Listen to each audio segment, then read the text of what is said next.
Bismillahirrahmanirrahim. Assalamualaikum warahmatullahi wabarakatuh. Berjumpa kembali dengan saya, Agung Enggal Nugroho. Saya adalah peserta Latsar Angkatan ke-16 tahun 2020. Ini adalah jurnal kami yang ketiga. Kami akan mengangkat tentang beberapa isu-isu kontemporer.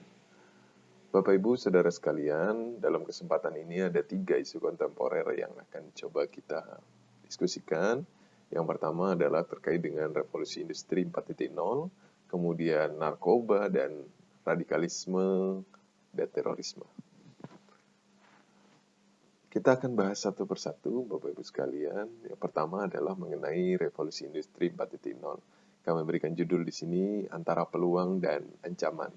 Bahwa memang ketika kita tidak bisa mengikuti perkembangan teknologi, maka ini akan menjadi ancaman besar bagi kita. Tetapi sebaliknya, ketika kita mampu memanfaatkan ini, maka ini akan menjadi peluang yang luar biasa bagi kita sekalian.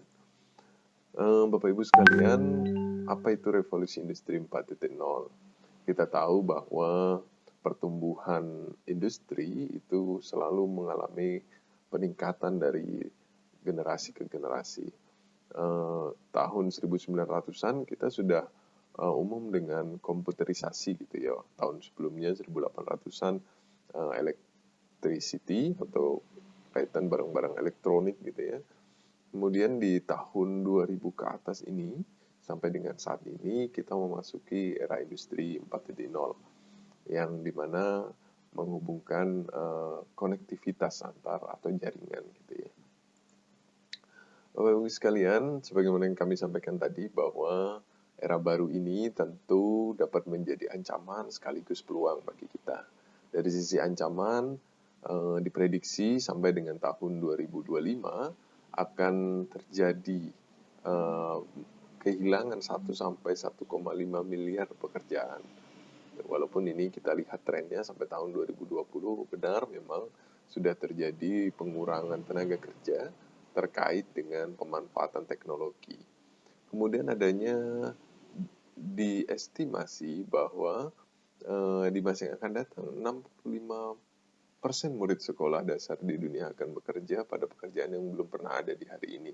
Artinya bahwa akan muncul pekerjaan-pekerjaan baru gitu ya untuk mengakomodir kemudian orang-orang dengan pendidikan yang mohon maaf mungkin kurang gitu ya, karena akses yang terbatas barangkali atau faktor-faktor lain, sehingga nanti akan muncul jenis-jenis pekerjaan baru. Kemudian era digitalisasi berpotensi memberikan peningkatan net tenaga kerja hingga 2,1 juta pekerjaan baru pada tahun 2025. Artinya kalau tadi dari satu sisi ada penurunan ya kebutuhan tenaga kerja pada sektor tertentu, tapi diprediksi juga akan ada kebutuhan tenaga kerja yang meningkat. Tetapi yang dimaksud di sini tentu adalah tenaga kerja yang profesional gitu ya. Saya next. Ini bahwa tidak semua pekerjaan bisa dilakukan oleh robot gitu ya. Masih banyak pekerjaan yang harus dilakukan secara manual atau konvensional. Contoh misalnya penata rambut misalnya ya, atau guru tentu walaupun sekarang bisa dilakukan secara digital, tidak bisa mengurangi atau tidak bisa disamakan dengan tatap muka atau konvensional.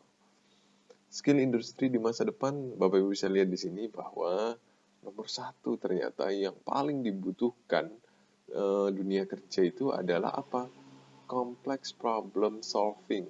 Artinya apa? Bahwa yang dicari itu bukan soal gelarnya saja gitu. Bukan soal sertifikatnya atau keahlian tertentunya saja, tapi bagaimana orang tersebut mampu memecahkan masalah-masalah baru yang terus bermunculan gitu ya. Kemudian ada social skill, bagaimana dia mampu berhubungan baik dengan lingkungannya gitu ya, berkomunikasi baik, bekerja sama dan seterusnya. Ini berdasarkan hasil riset, 2 ini adalah contoh ya bahwa kompetensi apa yang harus dimiliki ketika kita mau menangkap revolusi industri 4.0 ini sebagai sebuah peluang gitu ya. Kemudian yang kedua, kita akan membahas tentang narkoba. Di sini ada tema kami membangun generasi milenial tanpa narkoba. Bapak Ibu sekalian, Presiden Republik Indonesia sudah menyampaikan bahwa Indonesia berada pada darurat narkoba. Di semua daerah, di semua umur itu saat ini sudah mengalami permasalahan terkait dengan narkoba. Apa itu narkoba? Narkoba adalah singkatan dari narkotika, psikotropika, dan bahan adiktif lainnya. Kalau di medis barangkali menggunakan istilah nafsa, narkotika, psikotropika, dan zat adiktif lainnya gitu ya. Tapi pada intinya sama, bahwa narkoba menyebabkan hilangnya rasa nyeri, ketagihan, overdosis, sampai dengan yang paling fatal adalah meninggal. Next, apa saja dampak narkoba? Banyak ya, banyak dampak narkoba. Salah satunya depresan. Ini biasanya adalah obat penenang. Orang-orang yang mengalami masalah gitu ya, tekanan yang berat, biasanya meminum ini sebagai penenang gitu ya. Contohnya di sini morfin, heroin, atau alkohol gitu ya. Kemudian ada manfaat stimulan gitu ya, dampak stimulan. Apa itu? Yaitu ini seolah-olah bahwa tenaga tidak pernah habis gitu. Tidak ada capeknya gitu kira-kira. Memicu tubuh untuk bekerja melampaui batas. Contohnya sabu, ekstasi, dan kokain. Yang ketiga adalah dampak halusinogen, berhalusinasi. Bisa terbang gitu ya, kemudian bisa menghilang, bisa tidak terlihat, dan seterusnya. Ini contohnya adalah ganja, LSD, atau ngelem yang saat ini sering digunakan oleh anak-anak muda ya, apalagi anak-anak SD kadang kita lihat. Bapak Ibu sekalian, ini tentu menjadi masalah kita bersama dan membutuhkan perhatian kita bersama untuk bisa mengatasinya. Selanjutnya adalah isu tentang radikalisme dan terorisme. Ini juga menjadi isu penting ya saat ini, bahwa tumbuhnya benih-benih radikalisme dan terorisme itu semakin banyak di lingkungan masyarakat. Kalau kita lihat definisi radikalisme adalah tidak ada definisi pasti secara terminologi sebenarnya terkait dengan radikalisme. Salah satunya misalnya mendefinisikan bahwa radikalisme adalah paham atau aliran radikal dalam kehidupan politik. Karena apa? Karena biasanya ketidaksamaan visi, misi, maupun kepercayaan. Radikalisme di kalangan generasi muda ini memang kita jumpai saat ini, bagaimana anak-anak muda sekarang senang tawuran gitu ya, kemudian menggunakan narkoba, pergaulan bebas, dan lain sebagainya. Ini tentu cikal bakal dari munculnya radikalisme di kalangan generasi muda. Dan ini tentu tidak bisa kita biarkan, harus kita secara bersama-sama lebih peka terhadap hal ini. Kemudian tipologi kelompok radikal, ada radikal gagasan, ada radikal milisi, radikal separatis, radikal premanisme, dan radikal-radikal lainnya. Tapi beberapa radikal tadi itu masih mengakui adanya NKRI. Sementara ada radikal yang sifatnya teroris gitu, atau tadi yang separatis. Ini betul-betul tidak mengakui adanya NKRI, dan ini yang memang sangat berbahaya, tetapi di satu sisi sangat terlihat nyata. Berbeda dengan kelompok-kelompok yang abu-abu ini, seolah-olah cinta NKRI, padahal mereka merongrong dari dalam. Mudah-mudahan kita semua tidak termasuk dari kelompok ini. Baik, singkat saja, apa akar permasalahan terorisme? Tentu banyak ya permasalahannya, mulai dari dimensi internasional, merasa ditindas, ketidakadilan, dan seterusnya, sampai adanya kekerasan. Kemudian dimensi nasional biasanya dipicu dari salah tafsir agama, balas dendam, kemiskinan, ketidakadilan, dan lain sebagainya. Refleksi dan internalisasi, pertama tentu memberikan sadaran bahwa era revolusi industri 4.0 harus mampu dimanfaatkan sebagai peluang, bukan ancaman.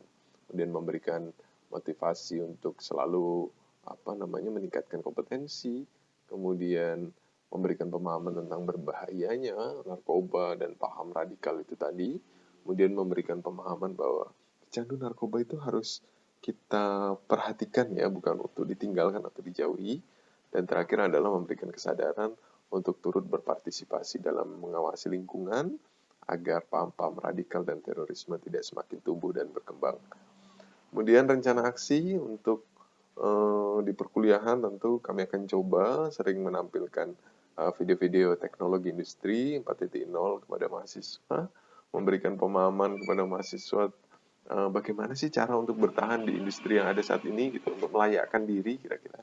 Kemudian pada mahasiswa kita juga berikan pemahaman tentang pentingnya pengembangan diri, terutama tentang ilmu-ilmu yang dibutuhkan atau skill-skill yang dibutuhkan. Seperti tadi misalnya sebagai problem solving misalnya. Kemudian memberikan sisipan materi praktikum tentang bahaya narkoba, bahaya radikalisme di dalam praktikum maupun perkuliahan, misalnya pendidikan karakter atau praktikum lainnya. Serta yang terakhir adalah memberikan pemahaman pada mahasiswa bagaimana mestinya bertindak ketika menemukan kasus narkoba atau radikalisme. Ini adalah beberapa hal yang akan coba kami aktualisasikan di dalam tugas kami sebagai dosen di kampus. Baik, demikian Bapak Ibu sekalian, sedikit sharing dari kami. Mari menjadi ASN yang unggul, berintegritas, profesional, inovatif, dan juga peduli.